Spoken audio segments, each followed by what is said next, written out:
Oh, hello. Didn't see you there. You guys want to go on a little tour today? Actually in Chinatown. Thought we'd go through a little walk of Chinatown. We're actually starting right here at the entrance to the Manhattan Bridge. This colonnade actually was designed by Carrere and Hastings, which designed the New York Public Library. But that's beside the point. Let's walk. So we're walking along Bowery, which is actually the dividing line between Old Chinatown, which we're going to go into, and New Chinatown. In fact, the Old Chinatown is kind of where it started in the late 1800s, early 1900s. I'm going to talk about that as we go, but we're walking along Canal Street. Canal Street is actually named after a canal that was here in the early 1800s, late 1700s. What? Isn't that crazy? It kind of marks the divider between Little Italy on Mulberry and Chinatown to the south. So we're walking, not driving, I wish, it's cold out here. We're walking along Canal Street, and we're going to be taking a left on Mott Street here in a second, but a couple of things to keep in mind about Chinatown. One is that it's a relatively new phenomenon. I'll talk about that in a second, but also this is one of 5 Chinatowns in New York. There are actually 2 in Queens and 2 in Brooklyn, and this is the one here in Manhattan. It's the oldest. Now, the first Chinese immigrants started coming to the United States in the mid-1800s to build the railroads and also for the gold rush in California. Now, most of them were men because they came literally brought over by railroad companies to build the railroads, the biggest project being the Transcontinental Railroad, which was finished in 1870. But when these men finished their projects, a lot of them had nowhere to go. You know, they couldn't really go back. So they kind of stuck here, and a lot of them went to California, but a lot of them came here because there was actually more racism in California, believe it or not, than there was here towards the Chinese. And when they came here, they settled among the groups that was already here in this neighborhood. And those were Irish people. The neighborhood that is now Chinatown here in Manhattan used to actually be the Five Points. The Five Points was a notoriously awful neighborhood, immortalized in the movie actually Gangs of New York. If you guys know that movie with that heartthrob, Leo DiCaprio, OMG. But anyways, they settled among that neighborhood in a small pocket of like maybe a couple thousand Chinese men. In fact, if you watch the movie, the Scorsese movie, you'll see they pop up through certain times in the movie, and they're always men. But anyways, that being said, they settled among that neighborhood that was located here, and there were a couple things that kept the Chinese immigration and the Chinese numbers down for a very long time. One of which was discrimination against the Chinese. In fact, in 1882, the United States passed a law called the Chinese Exclusion Act. That's a real law passed by the United States government saying that we don't want you here.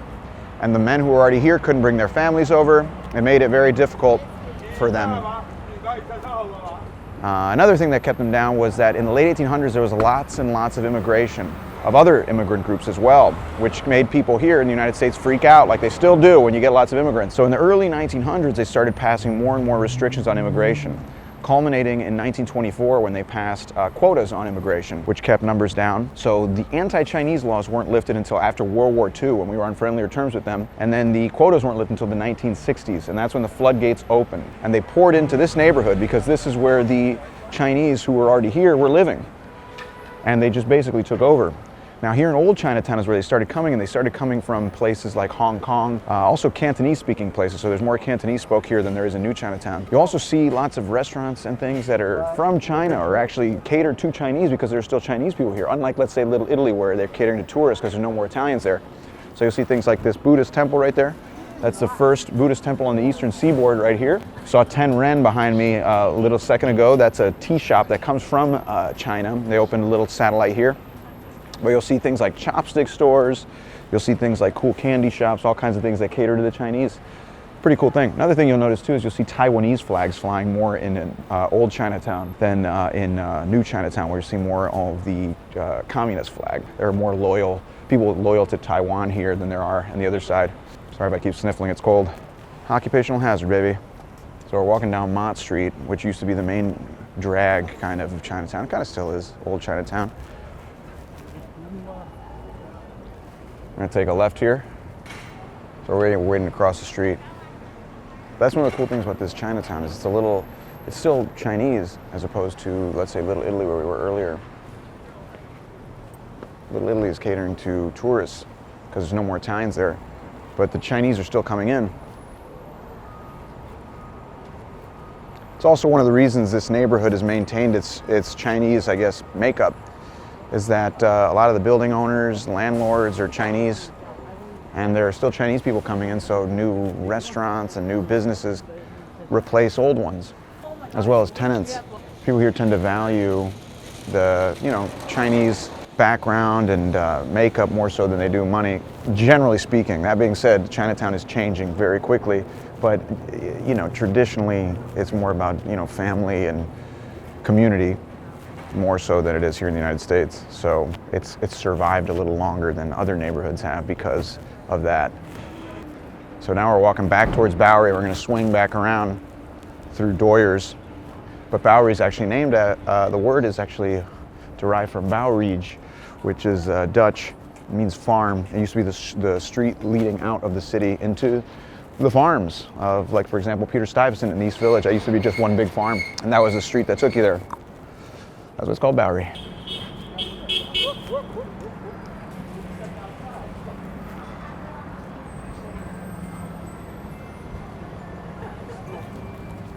These guys just got a huge pole there. It's great. It's a big old copper pipe. So there's lots and lots of Chinese restaurants here. The Chinese cuisine is a huge part of the American cuisine. One of the reasons being that when the first Chinese men were coming over here and they were looking for jobs after all the railroad jobs finished and everything, a lot of the immigrants here discriminated against the Chinese immigrants because they were scared of them. They were just kind of weirded out by them. It was just such a different culture.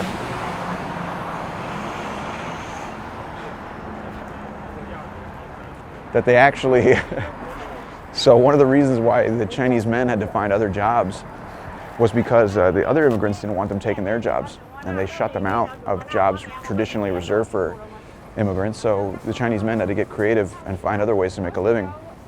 One of the things they did was open restaurants because they weren't going to be met with competition from other people for that. So they opened restaurants, and actually that's one of the reasons why there's so many Chinese restaurants now. Here's a little fact. For every McDonald's in the United States, there are 3 Chinese restaurants. That's a fact.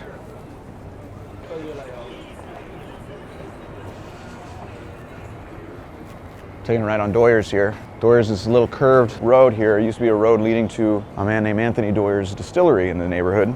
That's why it's curved.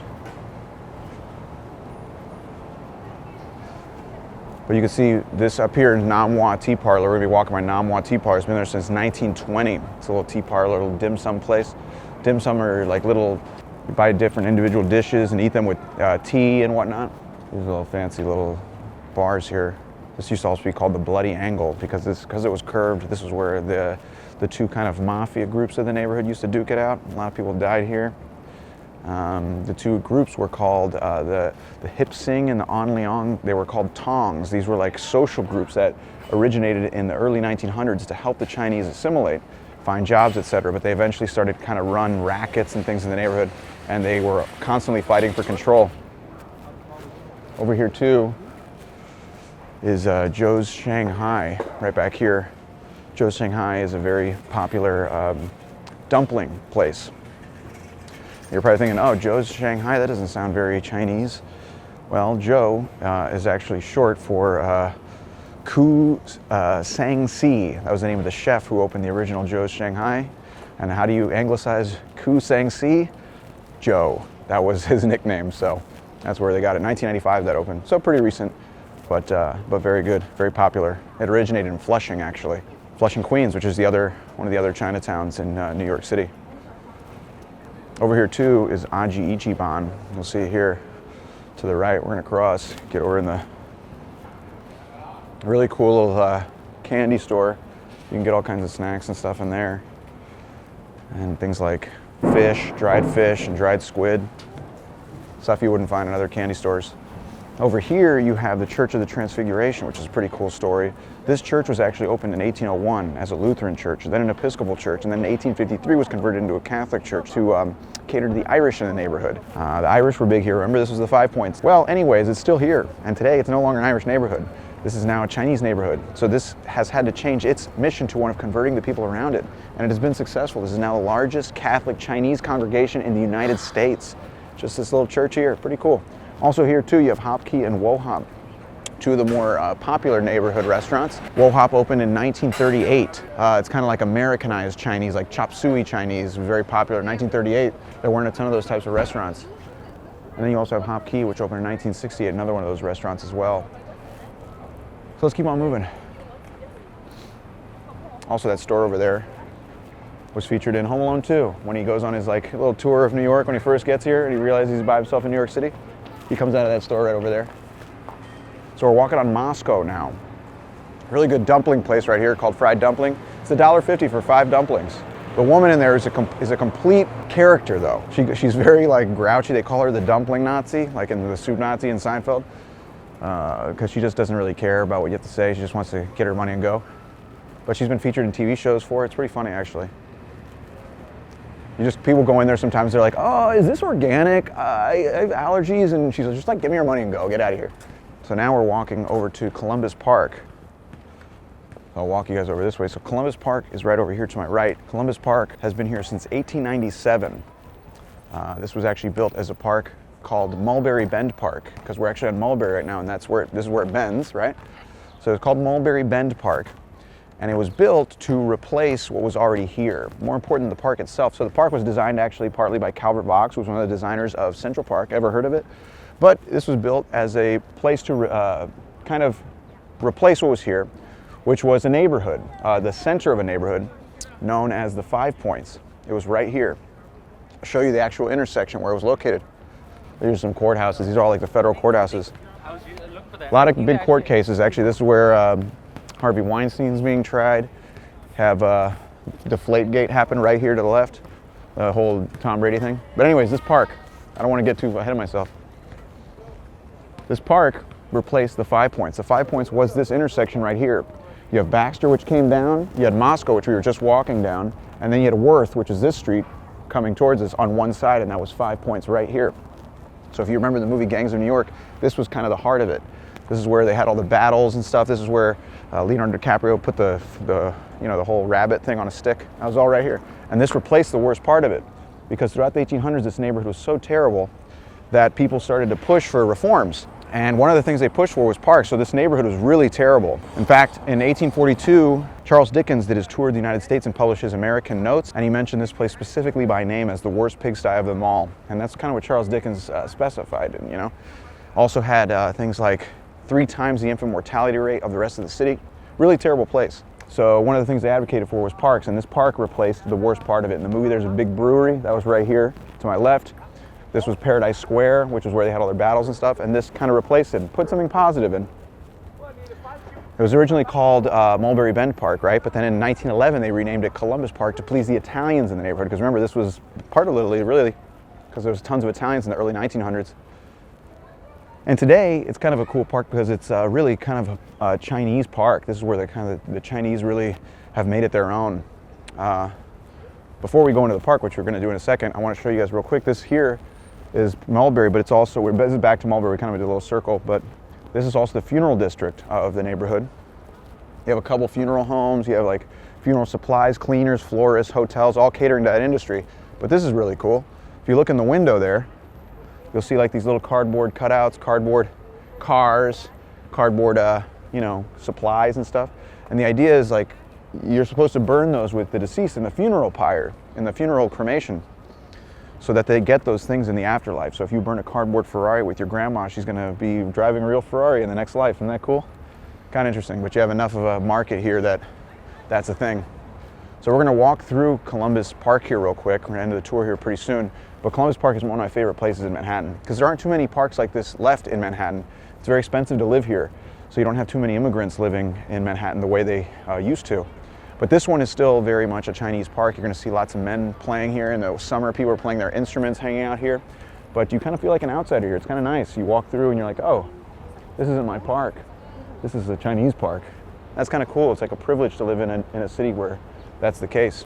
So you're going to see over here, you're going to see men gathered around playing xiangqi. I'm butchering that, sorry, but that's Chinese chess. You're going to see them all kind of hunched over. You see big groups of men standing around watching very closely. That's because they're gambling out in the open, and that's illegal in New York City, especially when you're doing it next to the main criminal courthouse of the entire city, which is that big building right there. And they don't care. They're like, do something. You also have a statue of Sun Yat-sen, which was the founder of the Republic of China in the early 1900s. But you can see all these men here hanging out, doing their thing. And in the summer, man, this place gets packed with people. There's tons and tons of people. It's like a casino in here in the summer, but it's great, man. I love this place. And like I said, one of the reasons why you still have that here in Chinatown is because they still value the Chinese community, they still value family and things like that, a little more so than other Westerners. That being said, once again, this neighborhood is changing a lot. It is becoming very expensive, but it's been able to retain a little bit of its Chinese flavor. And here we're now walking on Baxter. We're going to end the tour here really soon, but Baxter, there's a few Vietnamese restaurants over here. And it's interesting because a lot of other Eastern countries tend to make their home in Chinatowns as well, because they're, it's more, they feel more at home here than they do in other parts of the city. So it's kind of cool. You get Thai, you get Vietnamese, you get Korean that make their home in these neighborhoods as well. Keep in mind too, this neighborhood goes way east. It goes far east, all the way to the water here. And then, like I said, there's 4 other Chinatowns in New York City. So this is just a small fraction of the Chinese that are here in New York. But what's cool too about the Chinese immigration, I think, it's indicative, I think, of what makes New York kind of interesting. There's a great quote by E.B. White that I think sums it up. It says, "Natives give New York its solidity and continuity. Commuters give it its tidal restlessness, but settlers give it passion." And that's what I think makes New York so interesting, is the passion in New York. Life here isn't easy, It's dirty, loud, crowded, expensive. But if you have some kind of goal you're trying to accomplish, I mean, really, New York's going to give you the energy to accomplish that thing, more so than any other city in the world, and that's why people come here to make it in a new country. They come here to achieve their dreams because they know the people around them, the energy that they give off is going to be contagious and it's going to help them. But that energy comes from other places. It comes from places like China, it comes from places like Italy, it comes from places like, Florida, California, wherever. And that's kind of what makes this place cool. And so, all the things that are a result that people take pictures of, the buildings, the skyscrapers, the bridges, whatever, are all a result of what is the real essence of New York, and that is the people.